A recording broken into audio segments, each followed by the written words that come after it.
అన్నీ ఎక్కువగా ఉన్నాయి. నిన్న సాయంత్రం మాకు ఫోన్ చేసింది, మాట్లాడింది వాళ్ళ బావతోని. ఏం గొడవ పడ్డారో తెలీదు.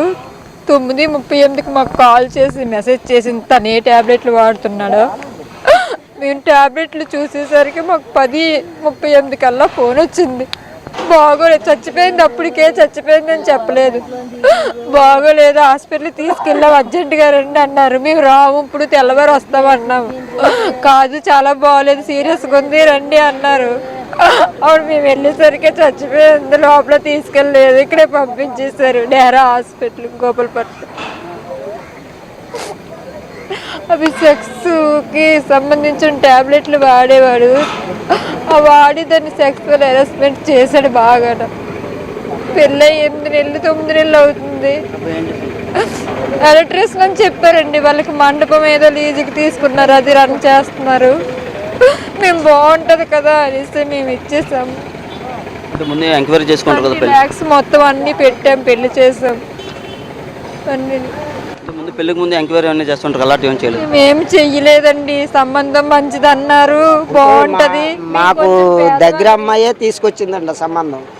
మాకు దగ్గర అమ్మాయే తీసుకురావడంతో ఆవిడేమో ఏం చెప్పిందంటే మంచివాళ్ళు, కుటుంబీకులు చాలా మంచివాళ్ళు, ఉన్నవాళ్ళు, చేయని వాళ్ళు, గవర్నమెంట్ వాళ్ళు అందరూ చాలా మంచివాళ్ళని ఆవిడ చెప్పడంతో మేము మరి ఇంకా మన పిల్ల మనకి సంబంధం తీసుకొచ్చినప్పుడు మనకు తప్పుడుగా చెప్తుంది ఏంటనేసి మనం నిర్ణయం తీసుకున్నాం తప్ప, అంతేగాని మేము తప్పుడుగా ఆవిడ మీద మనం నిర్ణయం తీసుకోలేదు.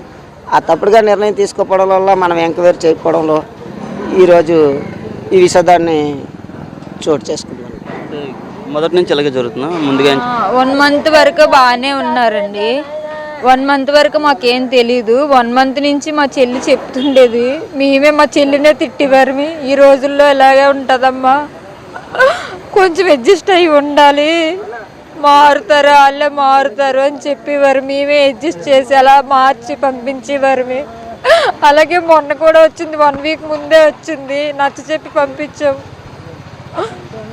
నచ్చ చెప్పి పంపిస్తే వెళ్ళింది. పాపం మా మాట కొట్టకన్నా, ప్రతిసారి మా మాట కొట్టకన్నా వెళ్ళింది. ఈసారి తిరిగి రాలేదంతే, అమ్మాయి తిరిగి వచ్చింది.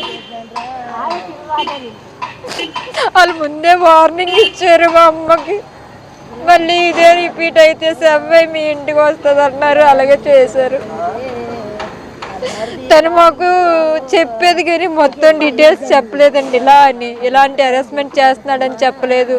అత్త మంచిది కాదు, అత్త మాట మొగుడు మాట ఒకటని చెప్పేది కానీ ఇలాంటి హెరాస్మెంట్ ఉందని చెప్పలేదు. మాకు రాత్రే తెలిసింది ఇలా వాడుతున్నాడు, ఇలా చేస్తున్నాడని. తను మాకు వాట్సాప్లో పెట్టిండి ఆ ట్యాబ్లెట్లు ఎందుకో చూడండి అని. అప్పుడు మేము చెక్ చేసాము, అంతే, అంతకు మించి ఇంకేం లేదు. చెప్పండి.